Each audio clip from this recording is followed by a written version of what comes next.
At 8:10 on a Tuesday morning, the forestry drum was chewing through brush. By 12:40 it was silent, buried to the frame in clay. 6 months later, 76 goats walked into that same wall of green and opened a path before lunch. But the goats were not the miracle. The real breakthrough came from understanding that the land had two different problems, and every expensive solution had been aimed at only one. The property covered 54 acres in southern Ohio, where two low ridges folded around a narrow creek and a forgotten farm lane. On county maps, it was still labeled grazing ground. People who had lived nearby long enough remembered dairy cattle on the lower flats and pear trees along the western slope, but nobody had grazed it in nearly 18 years. Autumn olive crowded the field edges. Multiflora rose formed thorny islands 6 feet high. Grapevine and oriental bittersweet had climbed into the tree canopy, binding branches together until ice and wind pulled them down. In some places, the brush was so tight that the ground disappeared completely. The Ridgewater district had inherited the parcel after a failed tax transfer. At first, the staff treated it like any other maintenance job. They sent a roadside mower into the open sections. The mower clipped the tops. The roots stayed alive. They paid a crew to cut access lanes and spray resprouting stems. The leaves browned. The next spring, the same plants returned in thicker clusters. Then the district approved what the operations chief called a decisive mechanical pass. A tracked mulcher would clear the woody growth. A compact excavator would open blocked drainage and pull larger root crowns. The estimate was high, but the plan sounded professional. For 2 hours, it looked professional too. Then the mulcher crossed a patch of leaves that looked dry from the cab. Underneath was a thin crust over saturated clay. The machine sank. The excavator moved in to pull it free, caught a buried run of old drainage tile, and twisted one track off the rollers. By the time both machines were recovered, the district had paid for transport, repair, operator time, earlier mowing, chemical treatment, and emergency extraction. The total was just under $92,000, and most of the 54 acres still looked untouched. At the next board meeting, the property was moved into a category called deferred management. That was the phrase in the minutes. The maintenance crew used another phrase. They called it the green trap. Mara Vance first saw the green trap 3 weeks later. She was 31. Raised on a small dairy farm near the Ohio River, and built like someone who had spent more time carrying fence posts than sitting in offices. She had worked as a seasonal soil technician. She had managed rented pasture for a sheep farm. She had cleared utility rights-of-way with goats. And during the previous 4 years, she had turned that experience into a small business called Groundline Grazing. Her equipment list was not impressive. 1 aging diesel pickup, 2 livestock trailers, portable electric netting, a solar fence charger with a cracked plastic case, 76 goats, 14 small heritage hogs, and more notebooks than most people thought a farmer needed. Mara walked the property with a soil probe in one hand and a roll of orange marking ribbon in the other. She stopped at the brush wall. She pulled a honeysuckle stem down and looked at the bite line where deer had already clipped the soft tips. Then she pushed through far enough to kneel beneath the vines. The soil was hidden under a thick pad of dead leaves, canes, roots, and old cuttings. She stabbed the probe into the ground. The top layer was loose organic matter. Below that, the clay was dense enough to resist the tool. She stood and said quietly, "They treated this like one problem." The district had seen vegetation. Mara saw a sequence. The first problem was overhead. Leaves, vines, thorny growth. Energy being captured above the soil and sent back into root systems every day. Goats could attack that layer. They could strip leaves, bend stems, open sight lines, and force invasive shrubs to spend stored energy replacing what had been eaten. But goats would not solve the second problem. The second problem was the sealed surface beneath them. Years of litter, interlocked canes, shallow roots, a matted layer that kept seed from reaching soil. That was where the hogs came in.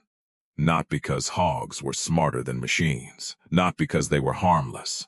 Hogs could wreck wet ground in a single afternoon. They could loosen stream banks, destroy young trees, and turn a slope into a runoff channel. Mara knew all of that. What mattered was density, duration, weather, and where they were not allowed to go. The goats would reduce the living wall.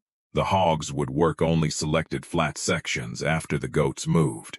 Seed would follow while the surface was open. Then every paddock would rest. Not force, sequence. Mara divided the parcel on a printed aerial map. Most cells were between 3/4 of an acre and 1.5 acres. She marked the creek with a no livestock buffer. She marked 2 wet seeps that would be fenced out permanently. She marked steep ground in red, no hogs there. She marked several mature oaks and 3 old pear trees with circles, protection needed. She also found a shallow stone line running across the western slope. At first, it looked like rubble. Then she noticed the grade. The stones followed the contour. She wrote one word beside them. Drainage? The district's operations chief was Daniel Frost.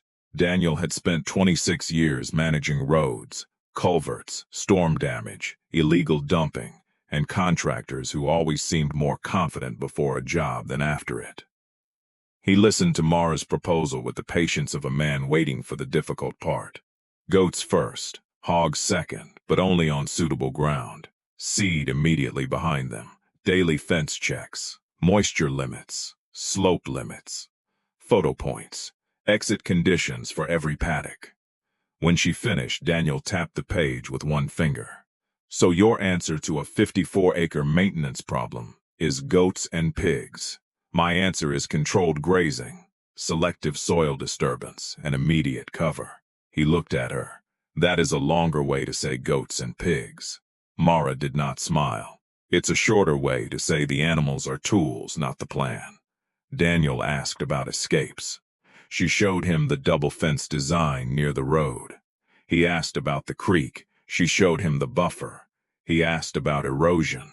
She showed him the slope exclusions and a rule that no hog cell would open without a 72-hour weather check.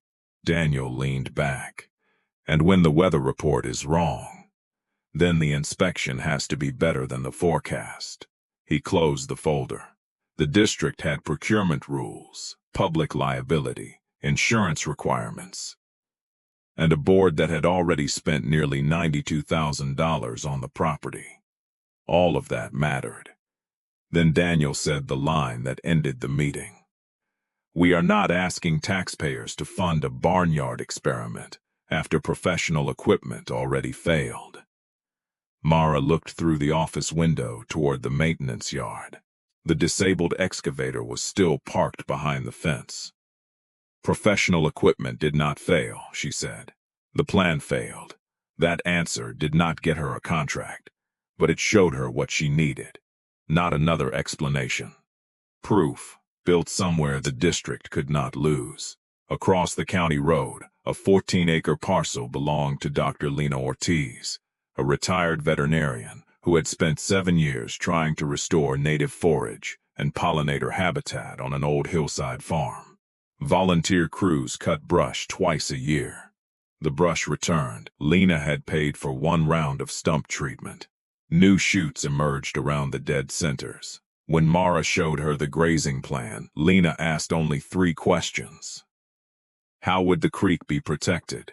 How would failure be measured? And who would carry the financial risk? Mara pointed to the map. A 60-foot exclusion zone would protect the water. Fixed photo stations would track canopy loss, regrowth, bare soil, and seeded cover. The first 10-acre trial would cost Lena only for seed, temporary fencing, and hauling fuel. Mara would absorb most of the labor in exchange for forage and the right to document the results. Lena read the proposal twice. Then she said, "You sound certain." Mara shook her head. I'm certain about the rules, not the outcome. No. Lena looked toward the brush. Good. Certainty is what got two machines stuck across the road. The trial began in late September. Mara split 10 acres into 8 grazing cells. The goats entered the first cell at sunrise. They poured down the ramp, stopped at the green wall, and began eating. Honeysuckle leaves first, then grapevine, then the soft rose tips. Within 90 minutes, narrow tunnels appeared through growth that had looked solid. By evening, sunlight reached the ground in places that had been dark for years. The transformation was fast enough to make people careless. Mara was not careless. Leaves were the visible part. Roots were the account being charged. The goats stayed 3 days, then moved. 17 days later, the shrubs pushed out fresh shoots. That was the stored energy coming back above ground. Mara returned the goats before the new leaves hardened. They ate the regrowth again. The plants spent more reserves. Then again, each pass made the wall thinner. Each pass also exposed what the brush had been hiding. Old fence wire, broken glass, a rusted milk can, cut stumps throwing shoots below goat height. And beneath all of it, a woven mat of canes and roots that no seed could penetrate. The goats had opened the room. They had not repaired the floor. Mara waited 6 dry days before bringing the hogs. 14 compact, dark-coated animals stepped into a quarter-acre cell on the flattest section of the trial. They lowered their snouts. Within minutes, they were rolling branches aside, turning over shallow crowns, and tearing gaps through the dead mat. The change was smaller than the goat work, less dramatic, more important. They were creating contact between seed and soil. Mara measured the exposed surface every 6 hours. At 30 hours, bare ground reached 32%. At 36, it reached 38. She moved them before 40.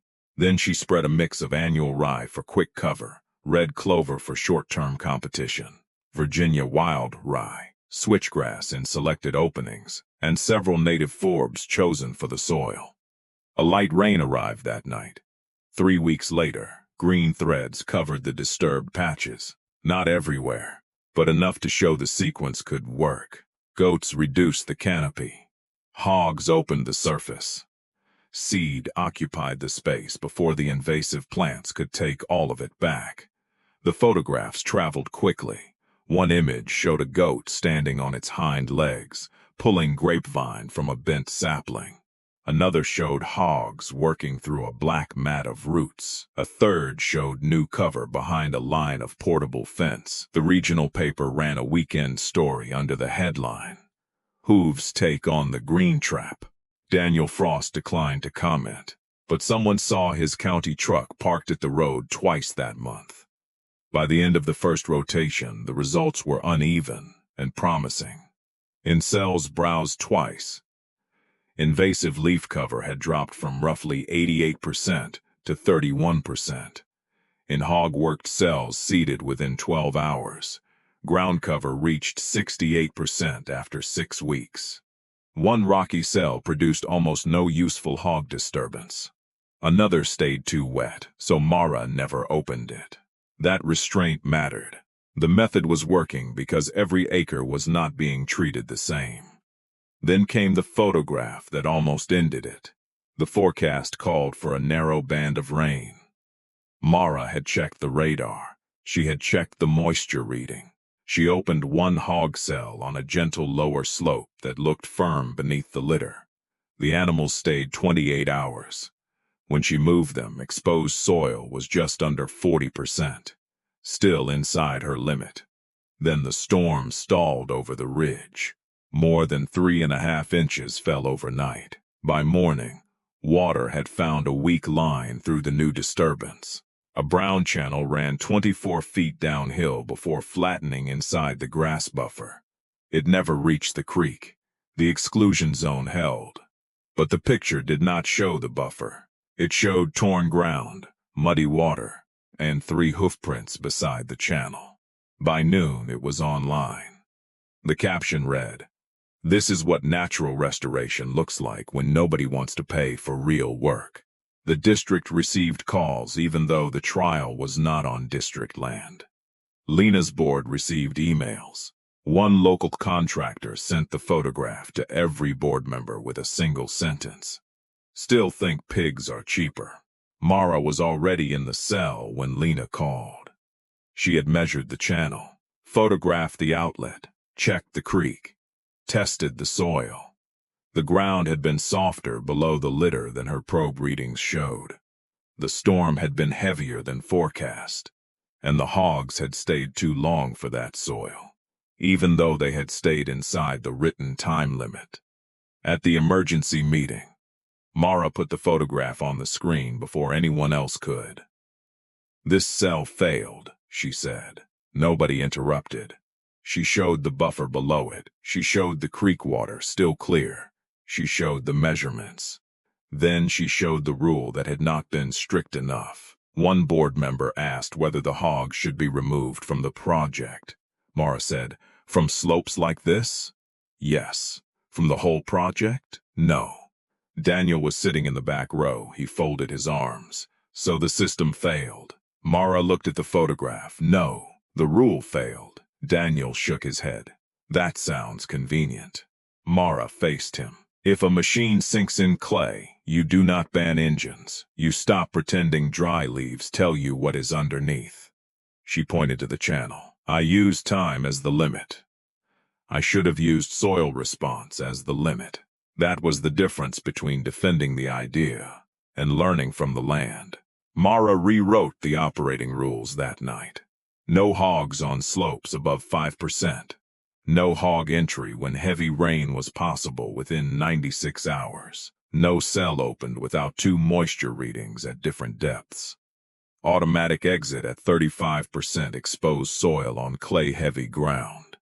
Straw wattles installed before seeding on any cell with concentrated flow.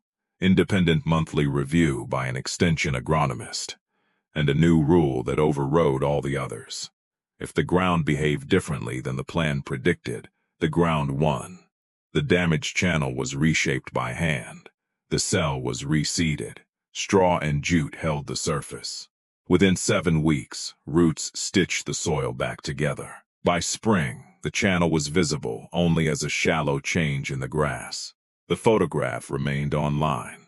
Mara kept it. During the second season, the work became less impressive to watch and more effective to measure. The goats stayed for shorter periods. The return interval tightened when regrowth was soft and lengthened when drought slowed the plants. The hogs worked only on level, dry cells. Several sections received no hogs at all. Old trees got rigid guards. Native saplings were flagged. Hand crews cut thorn crowns close to the soil where animals could not safely finish the job. A small amount of targeted herbicide was applied to individual stumps that survived repeated browsing. That detail disappointed people who wanted a pure story. Mara did not care. The goal was not to prove animals could replace every tool. The goal was to stop using one tool everywhere. By the end of the second growing season, invasive shrub cover across the 10-acre trial had fallen by 83%. Bare soil averaged lower than it had before the project because seeded cover occupied the gaps. Water infiltration improved in the hog-worked flat cells. The creek buffer remained intact, and the cost per treated acre was less than half the district's earlier mechanical work across the road. But the strongest proof was not in the spreadsheet. It was in the stones. Once the brush disappeared from the western slope, the shallow line Mara had marked as drainage became visible. Then a second line appeared above it. Then a third. They were not random rocks.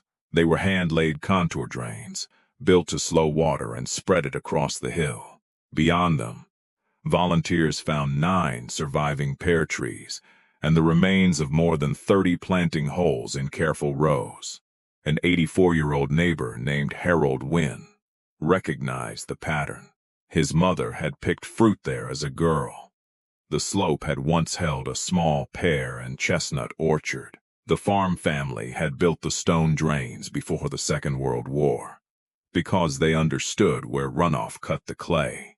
The land had not forgotten that work, it had only hidden it. Lena's group began restoring the orchard rows. The regional paper returned. This time the front page photograph showed green cover, old stone drains, guarded pear trunks, and Mara checking fence voltage while goats browsed behind her. Daniel Frost visited 2 days later. He walked the trial without a board meeting, a press call, or a county truck. He asked about the failed cell. He asked which acres had never seen hogs. He asked where hand cutting had mattered. He asked why some stumps still received chemical treatment. Mara answered every question. Then they climbed to the road and looked across at the district's 54 acres. On Lena's side, the ground was visible. Across the road, the brush still stood like a wall. Daniel said, "Could you do this over there?" Mara looked at the slope, the creek, the wet pocket where the mulcher had sunk. Not with one recipe. He waited. The goats can take most of the upper growth. Hogs can work maybe a quarter of the acreage. Some sections need hand crews. Some stumps need spot treatment. The wettest ground should be left out, and the creek needs a permanent buffer. Daniel glanced at her. So the animals are not the solution. Mara nodded. They are part of the sequence. The district approved a 17-acre pilot the following spring. This time, the contract included liability coverage, written limits, photo stations, soil thresholds, public access rules, and a district inspector assigned to verify fence condition. The first public meeting was not friendly. People asked about odor, escapes, noise, disease. One contractor said the district was replacing skilled operators with farm animals. Daniel answered him, "We paid skilled operators $92,000 to apply force where the ground required judgment." The room went quiet. This pilot has a defined area, a defined cost, and defined stop conditions. We will judge it by the results. That was not an apology. It was better. It was a change in the question. Over the next 30 months, the district parcel was treated in stages. Goats returned to the same regrowth again and again. Hogs worked only selected flats. Hand crews cleared hazards the animals exposed. Seed followed disturbance quickly. Rest periods were adjusted to weather, not calendars. The old wet pocket became a protected sedge area instead of a place machines were expected to cross. The creek received a permanent fence. The western slope revealed another run of stone drains. And near the ridge, crews uncovered 4 more pear trees still alive beneath the vines. Not every section became pasture. That had never been the right goal. Open ground returned where grazing made sense. Native shrubs and trees were released where shade belonged. The orchard rows were replanted.